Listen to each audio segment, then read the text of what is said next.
Kaixo guztioi, nire izena Lara Izagirre da, zinemagilea naiz eta bideo honen bitartez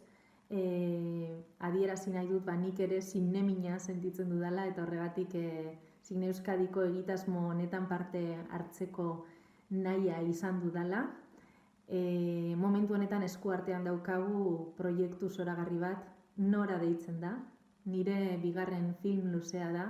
eta hemendik luzatu nahi dizuet gonbidapena aukera daukagunean zine aretoak berriz ere betetzeko,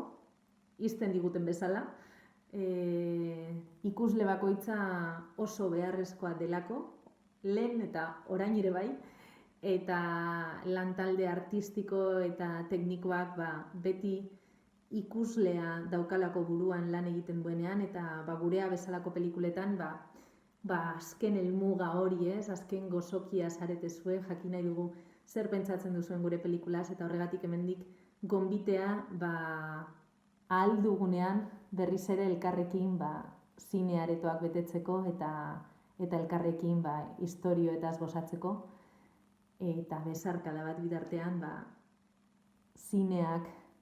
faltan botatzen dituzuen guztiontzat.